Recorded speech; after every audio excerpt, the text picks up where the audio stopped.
Student, जैसे कि मेरे चैनल का नाम है सेट्स अकाउंटेंसी ट्रिक्स।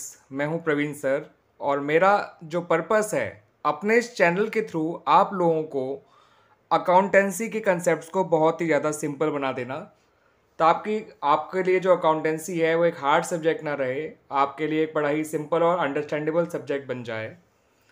तो मैं अपने वीडियोस के थ्रू यही कोशिश करता रहता हूँ कि आपके लिए अकाउंट बनाना इंटरेस्टिंग बन जाए, इजी बन जाए, और आपको जो अकाउंट्स के प्रॉब्लम सॉल्व करते समय डिफ़िकल्टीज आती हैं वो दूर होती चली जाएं, और अब इस सब्जेक्ट में अच्छा स्कोर भी कर सकें अगर आप अपने क्लास 12 के बोर्ड एग्जाम्स दे रहे हैं, या अगर आप आगे की भी पढ़ाई कर रहे हैं तो अकाउंटेंसी एज ए सब्जेक्ट आपके लिए बहुत ही इंटरेस्टिंग और ईजी सब्जेक्ट बन जाए। तो इसी पर्पस को ध्यान में रखते हुए मैं आप लोगों को जो अभी वीडियो बताने जा रहा हूँ, ये वीडियो है रिलेटेड टू रिवैल्यूएशन अकाउंट। ये जो रिवैल्यूएशन अकाउंट है आपको change in profit sharing ratio, admission of partner, retirement of partner, even death of partner, इन सब चैप्टर्स में काम आएगा बनाने के लिए। अब क्योंकि इसका लिंक इतने सारे चैप्टर से है तो आपको इस टॉपिक के अंदर, रिवोल्यूशन अकाउंट के अंदर जो है, बिल्कुल परफेक्शन होना बहुत ज़रूरी है, ताकि आपकी जो गलतियां हैं वो ना ही हों। ठीक है, तो उसके लिए मैं आपको आज रिवोल्यूशन जुड़ी हुई एंट्रीज कैसे बनाई जाती हैं, किस लॉजिक के तहत बनाई जाती हैं, वो आपको बताने जा रहा हूँ बच्चों। तो देखिए बच्चों, जो हमारा रिवोल्यूशन अकाउंट होता है, इसका मैंने एक बहुत सिंपल लॉजिक बना रखा है कि ये फ़ायदे से क्रेडिट हो जाएगा और नुकसान से डेबिट हो जाएगा। इस बात को याद रखिएगा कि रिवोल्यूशन अकाउंट फ़ायदे से क्रेडिट होता है और नुकसान से डेबिट होता है। अब फ़ायदा कब होता है और नुकसान कब होता है, आइए वो जान लेते हैं। फ़ायदा तब होगा जब आपकी कोई एसेट बढ़ रही हो या लायबिलिटी कम हो रही हो। एसेट का बढ़ना फ़ायदे की बात है, लायबिलिटी का कम होना भी फ़ायदे की बात है।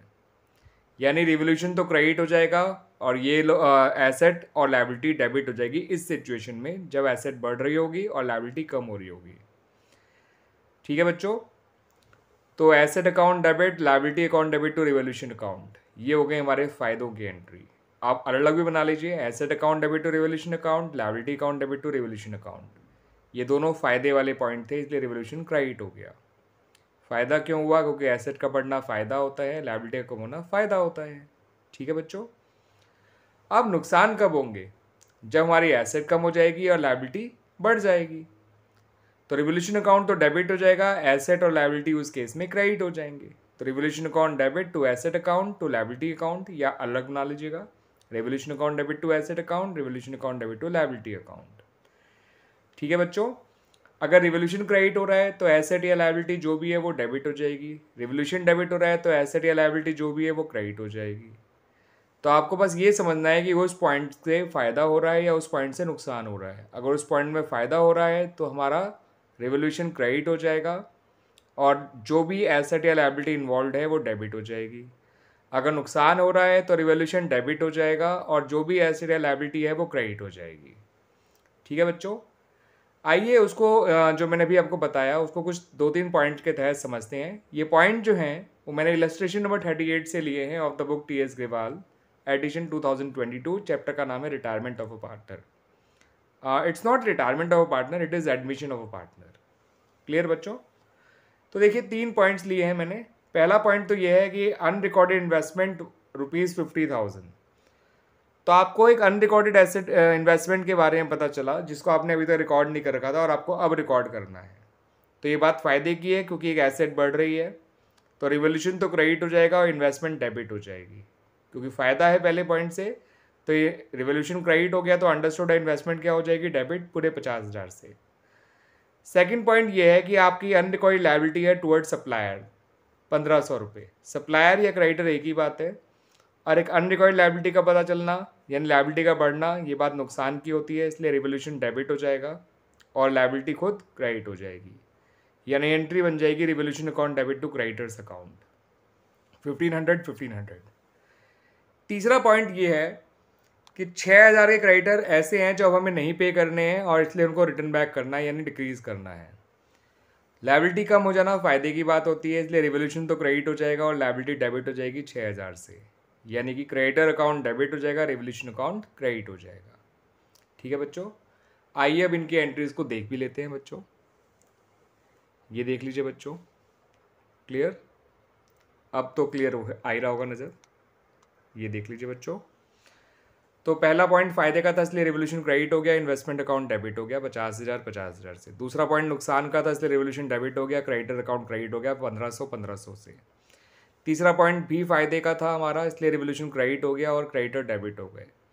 तो पहला पॉइंट फायदे का इसलिए रिवोल्यूशन क्रेडिट, इन्वेस्टमेंट डेबिट। दूसरा पॉइंट नुकसान का इसलिए revolution debit, creditors credit.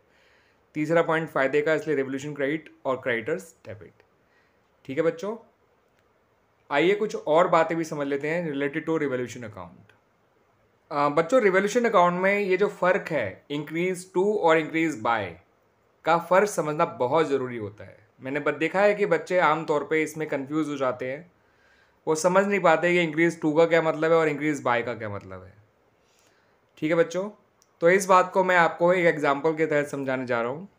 Suppose हमें बैलेंस शीट में फर्नीचर दे रखा है ₹20,000। ठीक है बच्चों, बैलेंस शीट में फर्नीचर दे रखा है ₹20,000। आपको दो सिचुएशन दे रखी हैं।